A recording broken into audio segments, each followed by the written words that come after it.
Welfare and development programs para sa mga persons deprived of liberty. Ang ating pong pag-uusapan kasama si Jail Superintendent Xavier Solda, ang jail warden ng Zamboanga City Jail Male Dormitory. Sir Xavier, magandang araw po sa inyo. Sa lahat na nakasubaybay po sa atin, magandang araw. Yes sir, sa ngayon po ilan po ba ang mga PDLs ang inyo pong pinangangasiwaan? Well, sa kasalukuyan, ang Zamboanga City Jail ay merong 2,062 na PDL at meron tayong 24 na selda. Sa kasalukuyan, Audrey, medyo congested kami. Pero alam mo, simula nung nagsimula tayo dito sa Zamboanga City Jail noong Enero, mahigit 600 na po na mga PDL ang natulungan nating mapalaya sa pamamagitan ng ating paralegal service programs. Okay, sir, isa sa mga sentro ng programa ngayon sa Zamboanga City Jail, itong agrikultura. Ano po yung mga kasalukuyang programang pang-agrikultura ang tinututukan ngayon sa may Zamboanga City Jail? Well, tama ka dyan, Audrey. Talagang nakita kasi natin yung potensyal ng agrikultura pagdating sa welfare and development programs ng ating mga PDL. No, since alam natin na may kakulangan sa espasyo at lupa ang kasalukuyang lokasyon ng pasilidad, kaya talagang nag-venture kami sa container gardening, at hydroponics. At natutuwa tayo dahil yung pagtatanim natin ng pechay, kamatis, okra, maging ng sweet basil, nakapag-ani na po tayo ng 240 kilos ng mga gulay doon sa facility natin. At simula nga nung ma-launch yung Halina't Magtanim ng Prutas at Gulay sa Barangay Project, yung Kadiwa ay Yaman at yung Plans for Bountiful Barangays Movement, malaki ang naging tulong nito sa mga PDL po natin at ipinagpapasalamat natin yan sa Department of Agriculture at sa City Agricultural Office ng Zamboanga City. Okay, sir, ano po ba itong tinatawag na container gardening at hydroponics? Paano po ito nakakatulong sa mga PDL dyan sa may Zamboanga City Jail? Well, unang-una, yung mga containers, ang ginagamit ho natin dyan, mga lata, mga plastics, nire-recycle ho natin, at doon ho na tayo nagtatanim, mga pots ho ito. Yeah, instead of itapon lang itong mga waste material na ito, ginawa ho ng facility natin, ginawa natin ng taniman yan, at inayuso ng mga PDL natin yung area na pwede silang makapagtanim, nakasabit ho yan sa mga pader natin para hong vertical garden yan at dyan ho sila nagtatanim. At periodic po na minomonitor yan ng City Agriculture's Office at ng Department of Agriculture ng Region 9. At yun naman hong mga PDL natin, nag-undergo sila ng mga training at seminar mula po sa mga ahensya ng pamahalaan at maging sa mga welfare and development officers natin para ho matuto sila kung paano ho nila i-manage yung kanilang mga tanim at kung paano din ho mapapadami yung kanilang mga ani. Okay, sir, bukod po sa programang pang-agrikultura, ano pa po ba yung iba pang mga pinagkakakitaan ngayon ng mga PDLs dyan sa may Zamboanga? Well, dito, Audrey, sa Zamboanga City Jail, nagkaroon tayo ng skills mapping. Gusto ko lang bigyan diin yan para malaman natin ano ba yung mga kayang gawin ng mga PDL natin at ano pa yung mga pwede nilang gawing panimulang pangkabuhayan. So, nariyan yung beads making, meron silang carpentry works, at yung mga PDL natin, pinag-undergo natin sila ng training sa tailoring, kaya tumatanggap din kami ng mga patahe dito sa facility. At recently nga, nag-launch po ang Zamboanga City Jail ng PDL Business Club para ho yung mga entrepreneurs natin na mga PDL na tinetrain ho ng facility ay mas matuto pa sa kung paano magsimula ng kanilang sariling negosyo. At kamakailan nga, nag-soft opening tayo, Audrey, ng kauna-unahang bake shop and cafe sa loob ng facility ng BGMP na next week madadagdagan pa po ng coffee laboratory. At yung mga interest naman ng PDL natin sa arts, halimbawa magaling silang magsayaw, magaling silang kumanta. So naging source na rin ng livelihood yan sa facility natin sa pamamagitan ng Hataw Zamboanga at ang Musika Zamboanga. Malaking tulong ho ito dahil yung mga kaunting kinikita nila, yun ho ang kanilang inaabot sa mga dalaw nila at lalo na nga ho ngayon, magpapasukan.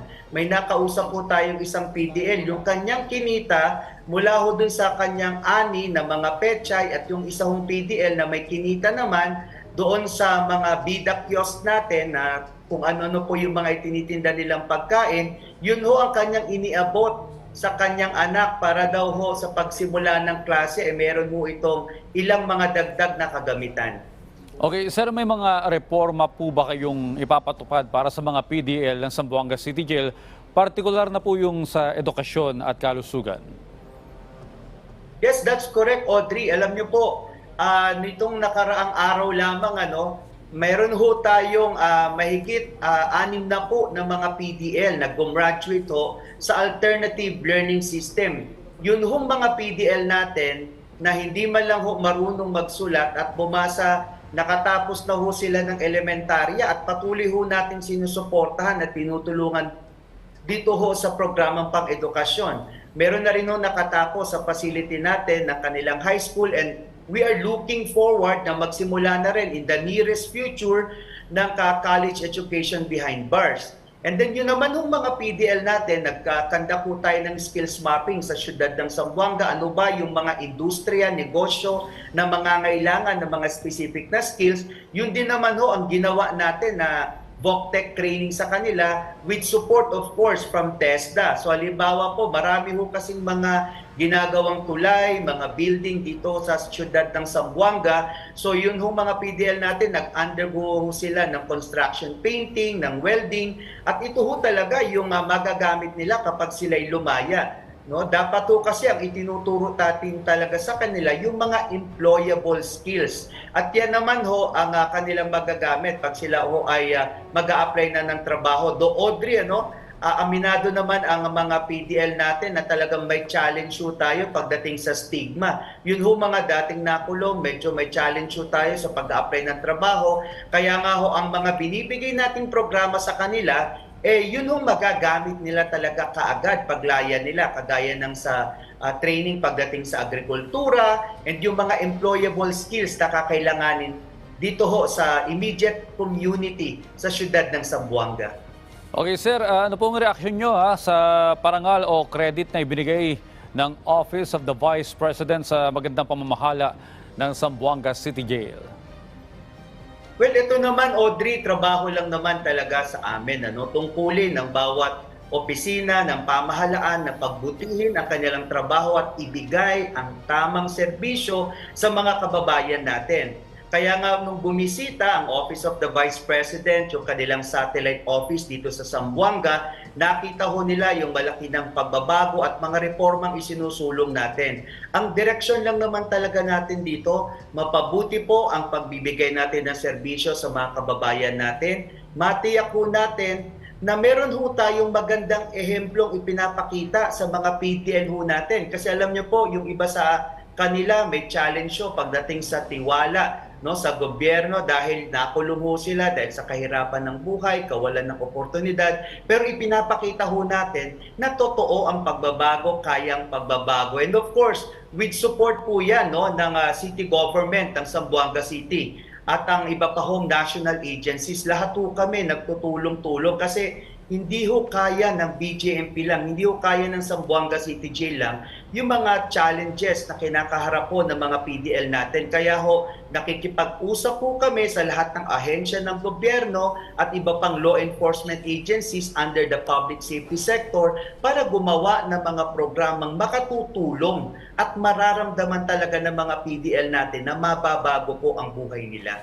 Okay, sir, ilang araw na lamang po, simula na naman ng bare months. At ilang buwan na lamang, kapaskuhan na naman. Ano naman po ang inyong paghanda sa Zamboanga City Jail para dito sa mga PDL? Well, kahapon, Audrey, tama-tama, kasi nag-deliver na ng mga materyales para sa paggawa ng parol yung ating mga PDL. At yan ho ang isa sa magiging sentrong proyekto ho ng pasilidad kasi bare months na nga.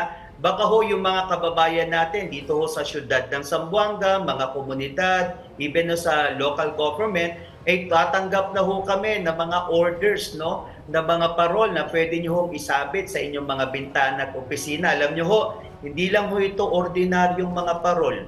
Ito ho ay buhay at storya ho ng mga PDL ho natin. Sisikapin ho nilang makagawa ng isang produkto na hindi lang ho sila kikita, kundi maipaparamdam din nila sa inyo na mahalaga ang Pasko at ang pag-alala nito. At Audrey, no, hindi lang naman ho sa Zamboanga City Jail magkakaroon ng mga ganitong proyekto. Even ho yung mga ibang facility natin nationwide, may mga paroles and lantern projects. Sana ho suportahan at tangkilikin ho natin. At malaking tulong ho ito sa mga kapatid nating pansamantalang pinagkaitan ng kalayaan sa loob ng mga piitan.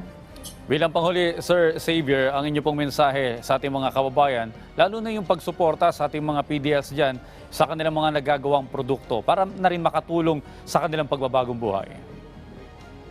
Well, sa mga kababayan ho natin, no, nagpapasalamat ho kami doon sa mga sumusuporta, nag-a-avail, bumibili ng mga produkto ng mga PDL natin na gawa sa piitan. Malaking bagay ho, yung maliit na kinikita nila dyan, iniipon ho nila yan, hindi lang ho sa pang-araw-araw nilang pangangailangan, kundi ho, inaabot po nila yan sa kanilang mga kaanak sa labas. So sana po patuloy nyo pong suportahan at tulungan ho natin, no, ang mga kababayan natin na nakukulong pero may maliwanag ho silang kaisipan para i-reforma din yung kanilang mga sarili. At ito ho, ang lagi namin sinasabi, alam nyo, ang issue ng kulungan, hindi lamang ho ng issue ng BGMP, kundi issue ho ito ng bawat sektor ng lipunan na pwede naman ho natin pagtulong-tulungan. Kasi pag hindi ho natin natulungan itong mga kapatid nating ito, they will be the same set of people na lalabas at baka ho mapunta na naman sa mga maling gawain o maling impluwensya. Kaya tulungan ho natin, no, yung mga PDL natin, tangkilikin po natin yung mga produkto nila, hindi lamang po dito sa siyudad ng Zamboanga, kundi sa lahat po ng pasilidad ng BGMP at mga kulungan sa buong bansa. Alright, maraming salamat po sa inyong oras. Jail Superintendent Xavier Solda, ang Jail Warden ng Zamboanga City Jail Male Dormitory. Thank you, sir.